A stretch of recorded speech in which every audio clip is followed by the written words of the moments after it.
तो आज हम बात करने वाले हैं कनाडा की इमिग्रेशन पॉलिसी में हो रहे एक बड़े बदलाव के बारे में।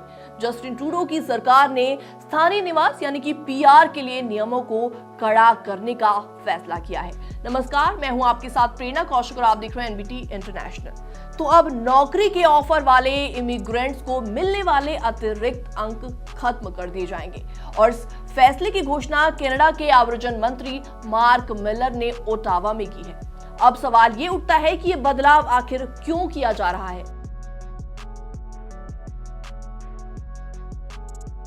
दरअसल कनाडा में हाल ही के दिनों में लेबर मार्केट इंपैक्ट असेसमेंट यानी कि LMIA से जुड़े फर्जीवाड़ों के कई मामले सामने आए हैं। तो LMIA एक ऐसा दस्तावेज है जिसे किसी विदेशी कर्मचारी को नौकरी देने से पहले नियोक्ता को लेना होता है। तो क्या है ये LMIA फर्जीवाड़ा, आपको सब कुछ डिटेल में बताते हैं।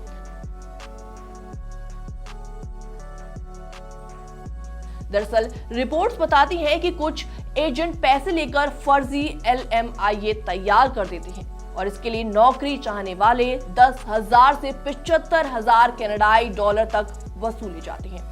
ऐसे फर्जी दस्तावेजों से इमिग्रेंट्स को 50 अतिरिक्त अंक मिल जाते हैं, जिससे उनके पीआर आवेदन के स्वीकार होने की संभावना काफी ज्यादा बढ़ जाती है। लेकिन अब सरकार ने ऐसी प्रथा को खत्म करने का डिसीजन लिया है। एक्सप्रेस एंट्री के तहत अब नौकरी के ऑफर पे मिलने वाले अतिरिक्त अंक नहीं मिल पाएंगे।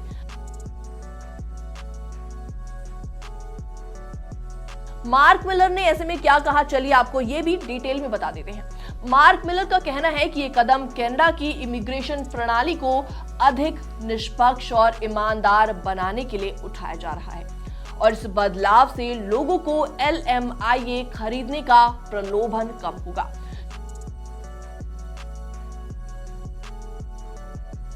तो क्या है ये एक्सप्रेस एंट्री, चलिए आपको ये भी डिटेल में बताते हैं। एक्सप्रेस एंट्री एक ऑनलाइन प्रणाली है जिसके जरिए कुशल श्रमिकों से आव्रजन आवेदन को प्रबंधित किया जाता है। इनमें 3 प्रमुख कार्यक्रम होते हैं। तो ऐसे में नंबर 1 पर आता है कैनेडियन एक्सपीरियंस क्लास, नंबर 2 पर आता है federal skilled worker programme, number 3 पर आता है federal skilled traders programme.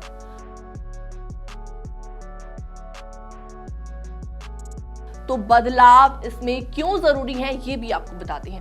Canada में हाल ही के दिनों में घरों की कमी एक बड़ी समस्या बन गई है। कई लोग इसके लिए विदेशी इमिग्रेंट्स की बढ़ती संख्या को जिम्मेदार भी मानते हैं। सरकार का मानना है कि इन बदलावों से सिस्टम में सुधार होगा और धोखाधड़ी के मामले पर भी लगाम लगाई जा सकती है। तो ये थी कनाडा की इमिग्रेशन पॉलिसी में बड़े बदलावों की कहानी। ऐसी ही देश और दुनिया की खबरों के लिए बनी रही एनबीटी इंटरनेशनल के साथ।